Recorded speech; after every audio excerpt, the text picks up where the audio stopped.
Welcome back to my channel ನನ್ನ ಸ್ನೇಹಿತರೆ. ಇವತ್ತೇನು ಅಂದರೆ ಒಂದೊಳ್ಳೆ ಟ್ರೆಡಿಷನಲ್ ಸ್ವೀಟು ಕಣ್ರಿ. ಇವಾಗ ಒಂದು 87 ಆ ಥರದಲ್ಲಿ ಬರ್ತಾಗಿರೋರಿಗೆ ಈ ಸ್ವೀಟು ತುಂಬಾ ಪರಿಚಯವಾದಂಥ ಸ್ವೀಟು ಕಣ್ರಿ. ಏನು ಅಂದರೆ ಕಂಬರ್ ಕಟ್ ಮಾಡ್ತಾಯಿದ್ದೀನಿ. ಅದಕ್ಕೆ ಕಂಬರ್ ಕಟ್ ಮಾಡಲಿಕ್ಕೆ ಬೇಕಾದಂಥದ್ದು ಬೆಲ್ಲ. ನಾನಿಲ್ಲಿ ಒಂದು ಅರ್ಧ ಕೆ ಜಿಯಷ್ಟು ಬೆಲ್ಲ ತೊಗೊಂಡಿದ್ದೀನಿ. ಅರ್ಧ ಕೆ ಜಿಗಿಂತ ಜಾಸ್ತಿನೇ ಇದೆ. ಹಾಗೆ 1 ಬಟ್ಲಷ್ಟು ಕಡಲೆ ಹಿಟ್ಟು, ಒಂದು 2 ಸ್ಪೂನಷ್ಟು ಪುಡಿ ಮಾಡ್ಕೊಂಡಿರೋದು ಕೊಬ್ಬರಿ ಪುಡಿ, ಹಾಗೆ 1-2 ಸ್ಪೂನಷ್ಟು ಎಳ್ಳು ಹುರಿದಿಟ್ಕೊಂಡಿದ್ದೀನಿ, ಬಿಳಿ ಎಳ್ಳು, ಹಾಗೆ ಸ್ವಲ್ಪ ಏಲಕ್ಕಿ. ಫಸ್ಟ್ ಏನು ಮಾಡೋಣ ಅಂದರೆ ಈ ಬೆಲ್ಲಕ್ಕೆ ಸ್ವಲ್ಪ ನೀರು ಹಾಕೋಣ. ಸ್ವಲ್ಪ ಅಂದರೆ ಒಂದು ಗ್ಲಾಸಷ್ಟು ನೀರು ಹಾಕಿದ್ದೀನಿ. ನೀರು ಹಾಕ್ಬಿಟ್ಟು ಇದನ್ನು ಕಾಯಿಸ್ಕೊಳ್ಳೋಣ. ಕಾಯಿಸ್ಬಿಟ್ಟು ಸೋಸ್ಕೊಳ್ಳೋಣ. ಯಾಕೆ ಅಂದರೆ ಇದರಲ್ಲಿ ಕಲ್ಲು ಮಣ್ಣು ಇರುತ್ತೆ ಬೆಲ್ಲದಲ್ಲಿ, ಅದಕ್ಕೋಸ್ಕರ. ಎಲ್ಲೂ ಸಹ ವಿಡಿಯೋನ ಸ್ಕಿಪ್ ಮಾಡಲಿಕ್ಕೆ ಹೋಗ್ಬೇಡ್ರಿ ಸ್ನೇಹಿತರೆ. ಯಾಕೆಂದರೆ ಇದು ತುಂಬ ಡೆಲಿಕೇಟೆಡ್ ಸ್ವೀಟ್ ಅಂತಲೇ ಹೇಳ್ಬೋದು. ಮತ್ತು ಇದು ಮಾಡೋದು ತುಂಬಾ ಸುಲಭ. ಪಾಕ ಒಂದು ಬಂತು ಅಂದರೆ ಸಾಕು, ಎಲ್ಲ ಕ್ವಿಕ್ಕಾಗಿ ಆಗೋಗುತ್ತೆ ಕಣ್ರಿ. ಈಗ ಸಕ್ಕರೆ ಹಾಕಿದ್ದೀವಲ್ಲ, ಇದನ್ನೆಲ್ಲ ಇವಾಗ ಕರಗಿಸ್ಕೊಳ್ಳೋಣ. ನೋಡಿ ಸ್ನೇಹಿತರೆ, ಬೆಲ್ಲ ಪೂರ್ತಿ ಕರಗಿದೆ ಕಣ್ರಿ. ಈಗ ಇದನ್ನು ನಾನು ಫಿಲ್ಟ್ರ್ ಮಾಡ್ಕೊತೀನಿ. ಫಿಲ್ಟ್ರ್ ಮಾಡ್ಕೊಂಡಿರೋಂಥ ಬೆಲ್ಲದ ಪಾಕ ಏನಿತ್ತು ಸ್ನೇಹಿತರೆ, ಮತ್ತು ಅದೇ ಬಾಣಲಿಗೆ ಹಾಕ್ತೀನಿ ಕಣ್ರಿ. ಇವಾಗ ಎಷ್ಟು ಪಾಕ ಬರಬೇಕು ಅಂದರೆ ಇದು ನಾನು ತೋರಿಸ್ತೀನಿ. ಇದು ಪಾಕನ ನೀರಿಗೆ ಹಾಕಿ ತೆಗೆದ್ರೆ ಒಂದು ಟಕ್ ಅಂತ ಒಂದು ಬಿಸ್ಕೆಟ್ ಸೌಂಡ್ ಟೈಪು ಬರಬೇಕು. ನೀವು ತೊಗೊಂಡಿರೋ ಬೆಲ್ಲ ಕ್ಲೀನ್ ಇದೆ, ಏನು ಕಲ್ಲು ಮಣ್ಣು ಏನು ಇಲ್ಲ ಅನ್ನೋದಾದರೆ ನೀವು ಸ್ವಲ್ಪದೇ ನೀರು ಹಾಕಿ ಬೇಗ ಮಾಡ್ಕೋಬೋದು, ಕ್ವಿಕ್ಕಾಗಿ ಪಾಕ ಬರುತ್ತೆ. ನಾನು ತಂದಿರೋ ಬೆಲ್ಲದಲ್ಲಿ ಕಲ್ಲು ಮಣ್ಣು ಇದೇನೋ ಒಂದು ಅನುಮಾನದಲ್ಲಿ ಮಾಡಿದೆ, ಅದು ನಿಜವಾಗ್ಲೂ ಕಲ್ಲು ಮಣ್ಣು ಇತ್ತು. ಹಾಗಾಗಿ ಇವಾಗ ಚೆನ್ನಾಗಿ ಪಾಕ ಬರಲಿ ಸ್ನೇಹಿತರೆ. ನಾನು ತೋರಿಸ್ತೇನೆ ಯಾವ ಪಾಕ ಅಂತ. ಮತ್ತು ನೀವು ಈ ಸ್ವೀಟ್ನ ಕಂಬರ್ಕಟ್ಟನ್ನ ಮಾಡಿ ಇಟ್ಕೊಬಿಟ್ರೆ ಸ್ನೇಹಿತರೆ, ಯಾವಾಗ ಬೇಕಾದರೂ ತಿನ್ಬೋದು ಕಣ್ರಿ. ವರ್ಷ ಆದರೂ ಕೆಡೋದಿಲ್ಲ. ಮತ್ತು ಮಕ್ಕಳು ಅವಾಗವಾಗ ಆ ಚಾಕ್ಲೇಟು ಈ ಚಾಕ್ಲೇಟು ಅಂತ ಕೇಳ್ತಾನೆ ಇರ್ತಾರೆ. ನೀವು ಅವಾಗ ಆ ಚಾಕ್ಲೇಟ್ ಎಲ್ಲ ಕೊಡೋ ಬದಲು ನೀವು ಈ ಥರ ಈ ಥರ ಕಂಬರ್ಕಟ್ಟನ್ನ ಸ್ವೀಟ್ನ ಮನೆಯಲ್ಲೇ ಮಾಡಿಟ್ಕೊಂಡ್ರೆ ಮಕ್ಳಿಗೆ ಯಾವಾಗ ಬೇಕಾದ್ರೂ ಕೊಡ್ಬೋದು. ಮತ್ತು ನಮಗಂಥ ಟೆನ್ಷನ್ನು ಸಹ ಇರೋದಿಲ್ಲ. ಹೋದಾಗ ಬಂದಾಗ ನಾವು ಟೈಮ್ ಪಾಸಿಗೆ ಒಂದೊಂದು ಬಾಯಲ್ಲಿ ಹಾಕ್ಕೊಂಡ್ರು ಸಹ ಹಾಗೆಯೇ ಟೈಮ್ ಪಾಸ್ ಆಗೋಗ್ತದೆ. ಇದಿವಾಗ ಒಂದೊಳ್ಳೆ ಪಾಕ ಬರಲಿ. ನೋಡಿ ಸ್ನೇಹಿತರೆ, ಪಾಕ ಚೆಕ್ ಮಾಡಲಿಕ್ಕೆ ನಾನೊಂದು ಬೌಲಲ್ಲಿ ನೀರು ತೊಗೊಂಡಿದ್ದೀನಿ. ಈಗ ಸ್ವಲ್ಪ ಇದರಲ್ಲಿ ಬೆಲ್ಲದ ಪಾಕ ಹಾಕೋಣ. ಇನ್ನೂ ಬಂದಿಲ್ಲ, ಬರೀ ಉಂಡೆ ಪಾಕ ಅಷ್ಟೇ ಬಂದಿದೆ ನೋಡಿ. ಉಂಡೆ ಪಾಕ ಅಷ್ಟೇ ಬಂದಿದೆ, ಇನ್ನೂ ಬರಬೇಕು. ನೋಡಿ ಸ್ನೇಹಿತರೆ, ಈ ಪಾಕ ಬಂದಿದೆ ಕಣ್ರಿ. ನಿಮಗೆ ಗೊತ್ತಾಗ್ತಾ ಇದೆ ಸೌಂಡು ಹೇಗೆ ಬರ್ತಾ ಇದೆ ಅಂತ. ಹಾಗೆ ಮತ್ತೆ ಇದನ್ನು ಇದರೊಳಗೆ ಹಾಕ್ಕೊಳ್ಳೋಣ. ಈಗ ಆ ಟಕ್ಕಂತ ಸೌಂಡ್ ಬಂತಲ್ಲ ಪಾಕ, ಅಲ್ಲಿವರೆಗೂ ಮಾಡ್ಕೋಬೇಕು. ಇವಾಗ ಸ್ಟವ್ ಆಫ್ ಮಾಡ್ಕೊಬಿಡೋಣ ಸ್ನೇಹಿತರೆ. ಸ್ಟವ್ ಆಫ್ ಮಾಡ್ಕೊಂಡ್ಮೇಲೆ ನಮ್ಮ ಹತ್ರ ಏನಿತ್ತೋ ಏಲಕ್ಕಿ, ಎಳ್ಳು ಮತ್ತು ಕೊಬ್ಬರಿ ಅದನ್ನು ಸಹ ಹಾಕ್ಕೊಂಡು ಮಿಕ್ಸ್ ಮಾಡ್ಕೊಳ್ಳೋಣ.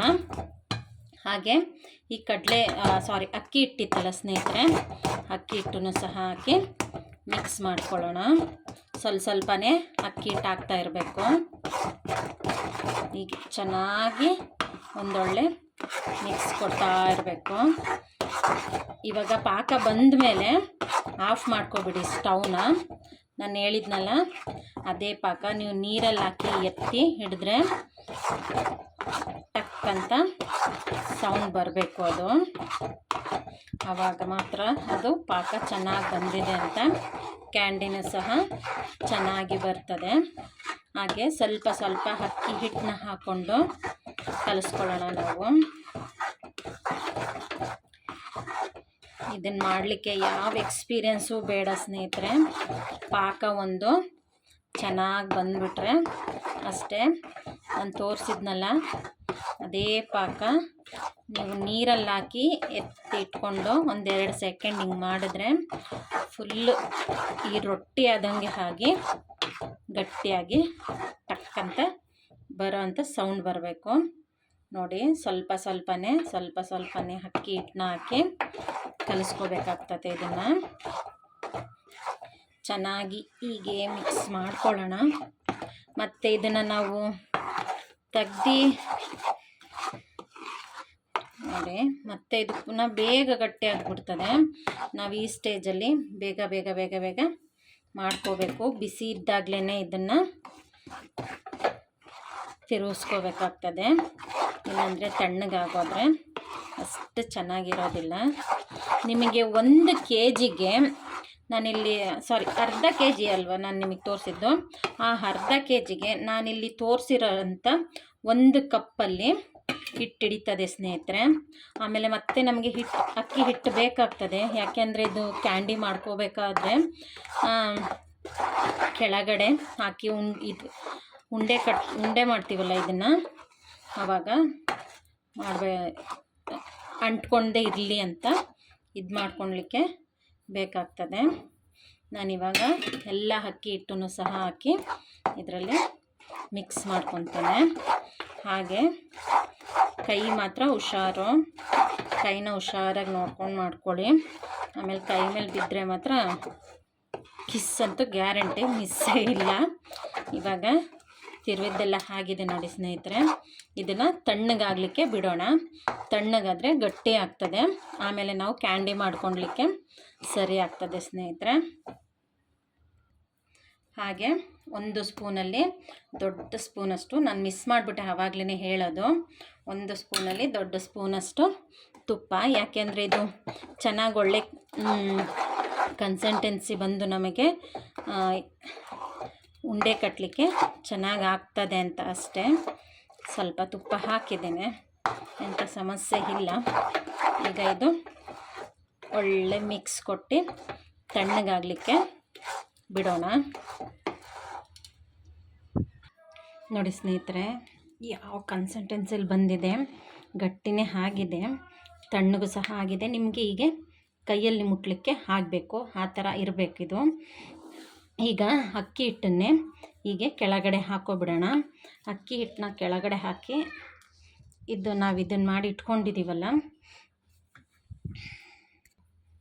ಒಂದು ಗಟ್ಟಿದ ಸ್ಪೂನ್ ತೊಗೊಳ್ಳಿ.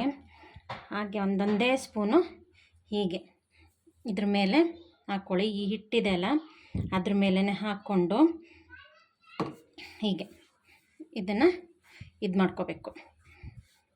ನಿಮಗೆ ಯಾವ ಶೇಪಲ್ಲಿ ಬೇಕೋ ಆ ಶೇಪಲ್ಲಿ ನೀವು ಮಾಡ್ಕೋಬೋದು. ಇಲ್ಲಿ ನೋಡಿ, ಇವಾಗ ಬಿಸಿ ಇದೆ, ಹಾಗಾಗಿ ಹೀಗೆ ತಣ್ಣಗಾದ್ಮೇಲಂತೂ ಗಟ್ಟಿ ಆಗೋಗುತ್ತೆ ಸ್ನೇಹಿತರೆ. ಇದನ್ನು ಬಿಸಿ ಇದೆ, ಸ್ವಲ್ಪ ಮುಟ್ಲಿಕ್ಕೆ ಆಗ್ತಾಯಿಲ್ಲ ನೋಡಿ ಸ್ನೇಹಿತರೆ. ಈಗ ತಣ್ಣಗಾಗಿರೋದನ್ನು ನಿಮಗೆ ಯಾವ ಶೇಪ್ ಬೇಕೋ ಆ ಶೇಪಲ್ಲಿ ಇದು ಮಾಡ್ಕೊಳ್ಳಿ. ನಾನು ಇಲ್ಲೊಂದು ಹೀಗೆ ಈ ಶೇಪ್ ಇಟ್ಕೊಂಡಿದ್ದೇನೆ, ಈ ಶೇಪಲ್ಲಿ ಕಟ್ ಮಾಡ್ಕೊತೇನೆ ನೋಡಿ ಸ್ನೇಹಿತರೆ. ಈ ಶೇಪ್ ಇದೆ ಕಣ್ರಿ. ನೀವು ಒಂದು ಚಾಕುವಿನ ಸಹಾಯದಿಂದ ಇದನ್ನು ಹಾಗೆ ಕಟ್ ಮಾಡ್ಕೊಳ್ಳಿ. ನೀವು ಎಷ್ಟು ತೆಳು ಈ ಸಣ್ಣ ಬೇಕಾದರೂ ಮಾಡ್ಕೋಬೋದು. ಸಣ್ಣಗೆ ಬೇಕಿದ್ರೆ ಸಣ್ಣ ಮಾಡ್ಕೋಬೋದು, ದಪ್ಪ ಬೇಕಿದ್ರೆ ಸಹ ಮಾಡ್ಕೋಬೋದು ಸ್ನೇಹಿತರೆ. ನೋಡಿ ಹೀಗೆ ಇದು ಮಾಡಿಕೊಂಡು ನಿಮಗೆ ಯಾವ ಸೈಜ್ ಬೇಕೋ ಆ ಸೈಜಲ್ಲಿ ಕಟ್ ಮಾಡ್ಕೊಳ್ಳಿ. ಇವಾಗ ಮೆತ್ತಗಿದೆ, ಚೂರು ಬಿಸಿ ಇರೋ ಕಾರಣ ಆಮೇಲಿಂದ ಕಲ್ಲಾದಂಗೆ ಆಗುತ್ತೆ. ನಾವು ಆವಾಗ ಕಂಬರ್ ಕಟ್ಟೆಲ್ಲ ತಿಂತಾ ಇದ್ವಲ್ಲ, ಅದೇ ರೀತಿಯೇ ಆಗುತ್ತೆ ಸ್ನೇಹಿತರೆ. ನಾನಿವಾಗ ಈ ಶೇಪ್ನಲ್ಲಿ ಮಾಡ್ತಾಯಿದ್ದೇನೆ. ಒಂದು ಚಾಕ್ಲೇಟ್ ಯಾವ ಶೇಪ್ ಇರುತ್ತೋ ಅದೇ ಶೇಪಲ್ಲೇ ಮಾಡ್ತಾಯಿದ್ದೇನೆ ನೋಡಿ ಸ್ನೇಹಿತರೆ. ಹೀಗೆ ನಿಮಗೆ ಯಾವ ಶೇಪಲ್ಲಿ ಬೇಕೋ ಆ ಶೇಪಲ್ಲಿ ಮಾಡ್ಕೋಬೋದು ಕಣ್ರಿ. ನಾನು ಈ ಥರ ಎಲ್ಲದನ್ನು ಸಹ ನೋಡಿ ಈಗ ಒಂದೊಳ್ಳೆ ಶೇಪ್ ಮಾಡಿಟ್ಕೊಂಡು ಹೀಗೆ ಕಟ್ ಮಾಡ್ಕೊತಾ ಇದ್ದೇನೆ. ಈಗ ಪುನಃ ಇವಾಗ ಇಷ್ಟು ಆಗಿದೆಲ್ಲ ಕ್ಯಾಂಡಿ, ಇದಿರಲಿ ಸೈಡಲ್ಲಿ. ಹಾಗೆ ಮತ್ತೆ ಇಲ್ಲಿ ತೆಗ್ದಿಟ್ಕೊಂಡಿದ್ನಲ್ಲ,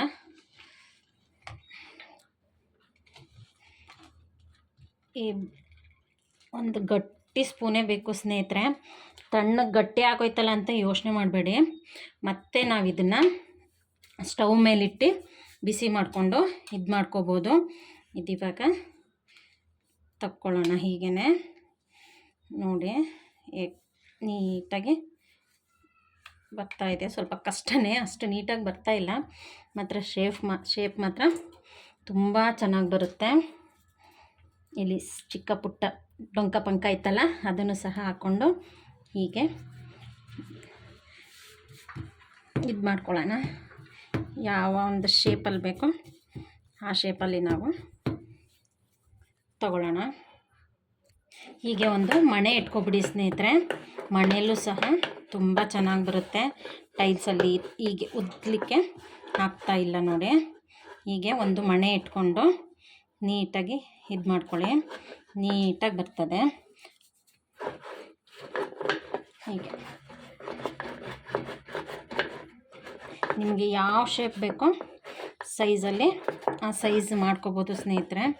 ತುಂಬಾ ಈಸಿ ಕಣ್ರಿ ಕ್ಯಾಂಡಿ ಮಾಡೋದು. ಮಾತ್ರ ಕ್ವಿಕ್ಕಾಗಿ ಬೇಗ ಬೇಗ ಮಾಡ್ಕೋಬೇಕಾಗ್ತದೆ ಅಷ್ಟೇ. ನೋಡಿ ಸ್ನೇಹಿತರೆ, ಇಷ್ಟು ಕ್ಯಾಂಡಿ ಮಾಡಿದ್ದೀನಿ ಕಣ್ರಿ. ಈಗ ಇದು ಪೂರ್ತಿಯಾಗಿ ಗಟ್ಟಿಯಾಗಿದೆ. ಸ್ವಲ್ಪ ಮತ್ತೆ ಸ್ಟವ್ ಮೇಲೆ ಇಟ್ಕೊಳ್ಳುವ. ನೋಡಿ ಸ್ನೇಹಿತರೆ, ಮತ್ತೆ ಸ್ಟವ್ ಮೇಲೆ ಇಟ್ಟಿದ್ದೀನಿ ಕಣ್ರಿ. ಎಲ್ಲ ಬಿಟ್ಕೊಂಡು ಬರ್ತಾ ಇದೆ. ಹೀಗೆ ಒಂದು 2 ಸೆಕೆಂಡ್ ಇಟ್ಟರೆ ಸಾಕು. ನೋಡಿ ನೀವೇ ನೋಡ್ತಾ ಇದ್ದೀರಾ ಚಾಕ್ಲೇಟ್ ಎಷ್ಟು ನೀಟಾಗಿ ಬಿಟ್ಕೊಂಡು ಬರ್ತಾ ಇದೆ. ಇವಾಗ ಇದನ್ನು ಚೆನ್ನಾಗಿ ಕರಗಿಸ್ಕೊಂಡು ಮತ್ತೆ ಅದೇ ರಿಪೀಟ್ ಕ್ಯಾಂಡಿ ಮಾಡೋದೆ ಆಯಿತಾ ಸ್ನೇಹಿತರೆ. ಇದನ್ನು ಕರಗಿಸ್ಕೊಂಡು ತೋರಿಸ್ತೇನೆ. 1-2 ಸೆಕೆಂಡ್ ಇಟ್ಕೊಂಡ್ರೆ ಸಾಕು, ಎಲ್ಲ ಕರಗಿ ಬರ್ತದೆ. ಮಾತ್ರ ಲೋ ಫ್ಲೇಮಲ್ಲಿ ಇಟ್ಕೊಳ್ಳಿ. ನೋಡಿ ಸ್ನೇಹಿತರೆ, ಎಲ್ಲ ಪಾಕನೂ ಸರಿ ಹೋಗಿದೆ ಕಣ್ರಿ.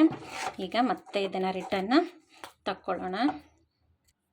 ನೋಡಿ ಸ್ನೇಹಿತರೆ, ಸ್ವಲ್ಪ ಅಕ್ಕಿ ಹಿಟ್ಟು ಕೆಳಗಡೆ ಹಾಕಿ ಎಲ್ಲ ಪಾಕನೂ ಸಹ ಹೀಗೆ ಹಾಕ್ಕೊತಾ ಇದ್ದೀನಿ. ಯಾಕೆ ಇದೇನು ಮತ್ತೆ ಇದು ಕಚ್ಕೊಳ್ಳೋದಿಲ್ಲ, ಯಾಕೆಂದರೆ ನಾವು ಕೆಳಗಡೆ ಅಕ್ಕಿ ಹಿಟ್ಟು ಹಾಕಿರೋ ಕಾರಣದಿಂದಾಗಿ ನಾವು ಹೀಗೆ ನೋಡಿ ಕೈನೂ ಸಹ ಏನು ಬಿಸಿ ಆಗ್ತಾಯಿಲ್ಲ.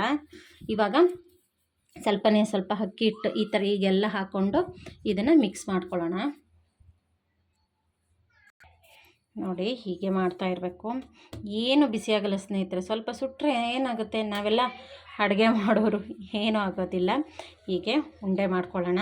ನಾನು ಇವಾಗ ಮಾಡಿದ್ದೀನಿ ನೋಡಿ ಎಲ್ಲ.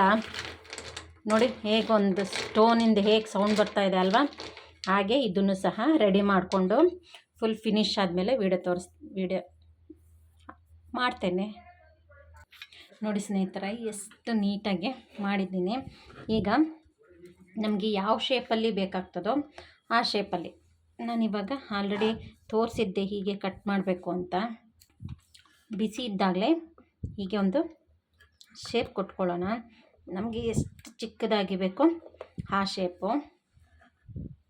ನೋಡಿ ಸ್ನೇಹಿತರೆ, ಕ್ಯಾಂಡೀಸ್ ಎಲ್ಲ ರೆಡಿಯಾಗಿದೆ ಕಣ್ರಿ. ಅವಾಗಲೇ ಒಂದು ಕಟಿಂಗ್ ಶೇಪ್ ಕೊಟ್ಟಿದ್ನಲ್ಲ ನೋಡಿ, ಎಷ್ಟು ಟಕ್ ಅಂತ ಇದು ಬರ್ತಾ ಇದೆ. ಈಗ ಇದು ರೆಡಿಯಾಗಿದೆ ಕಣ್ರಿ. ನೋಡಿ ಹೇಗಿದೆಲ್ಲ ಮ್ಯಾಜಿಕ್. ನೋಡಿ ಸ್ನೇಹಿತರೆ, ನೋಡಿ ಹೀಗೆ ಒಳ್ಳೆ ನೋಡಿ ಜಸ್ಟ್ ನೀವೀಗೆ ಅಂದರೆ ಸಾಕು 3 ಪೀಸ್ ಹೇಗೆ ನೀಟಾಗಿ ಆಗೋಗ್ತಾ ಇದೆ ನೋಡಿ. ನೋಡಿ ಸ್ನೇಹಿತರೆ, ಕ್ಯಾಂಡೀಸ್ ಎಲ್ಲ ರೆಡಿಯಾಗಿದೆ ಕಣ್ರಿ. ಈಗ ಸ್ವಲ್ಪ ನಾವು ಹೆಚ್ಚಿಗೆ ಆಗಿ ಅಕ್ಕಿ ಹಿಟ್ಟು ಹಾಕ್ಕೊಂಡಿದ್ವಲ್ಲ, ಈಗ ಒಂದು ಒಳ್ಳೆ ಬಟ್ಟೆ ತೊಗೊಂಡು ಅದರೊಳಗೆ ಹೀಗೆ ಹಾಕಿ ಒಂದು 2 ಸೆಕೆಂಡ್ ಈಗ ಮಾಡೋಣ. ನೋಡಿ ಸ್ನೇಹಿತರೆ, ಕಂಬರ್ ಕಟ್ಟು ಎಷ್ಟು ಚೆನ್ನಾಗಿ ರೆಡಿಯಾಗಿದೆ. ಕ್ಯಾಂಡಿ ಟೈಪೇ ನಾನು ಶೇಪ್ ಕೊಟ್ಟಿದ್ದೀನಿ. ಇನ್ನು ವಕ್ರವಾಗಿ ಬೇಜಾನ ಕ್ಯಾಂಡೀಸ್ಗಳು ರೆಡಿಯಾಗಿದೆ ಸ್ನೇಹಿತರೆ. ನಿಮ್ಗೆ ಈ ರೆಸಿಪಿ ಇಷ್ಟ ಆಯಿತು ಅಂತ ಅಂದ್ಕೊತೀನಿ. ಹಾಗೆ ಸಾನಿಧಿ ಸಿಂಪಲ್ ಅಡುಗೆ ಮನೆ ಚಾನಲ್ನ ಸಬ್ಸ್ಕ್ರೈಬ್ ಮಾಡ್ಕೊಳ್ಳಿ, ಲೈಕ್ ಮಾಡಿ, ಶೇರ್ ಮಾಡಿ. ನೋಡಿ ಹೇಗೆ ಗಟ್ಟಿಯಾಗಿದೆ, ಕಲ್ಲು ಟೈಪ್ ಸೌಂಡ್ ಬರ್ತಾ ಇದೆ. ತಿನ್ನಬೇಕಾದ್ರೂ ಅಷ್ಟೇ ಟೇಸ್ಟಾಗಿರುತ್ತೆ ಸ್ನೇಹಿತರೆ. ಈ ರೆಸಿಪಿನ ಟ್ರೈ ಮಾಡ್ತೀರಾ ಅಂತ ಅಂದ್ಕೊಂಡಿದ್ದೀನಿ. ಪಾಕ ಅಂತೂ ಮೇಯ್ನ್ ಇಂಪಾರ್ಟೆಂಟು. ನಾನು ಹೇಳಿದ್ನಲ್ಲ ಅದೇ ಪಾಕ ತೊಗೊಳ್ಳಿ, ಪರ್ಫೆಕ್ಟಾಗಿ ಈ ಕ್ಯಾಂಡಿ ರೆಡಿ ಆಗ್ತದೆ ಸ್ನೇಹಿತರೆ. ಹಾಗೆ ನನ್ನ ಚಾನಲ್ನ ಸಬ್ಸ್ಕ್ರೈಬ್ ಮಾಡ್ಕೊಳ್ಳಿ, ನನಗೆ ಸಪೋರ್ಟ್ ಮಾಡಿ. Thank you.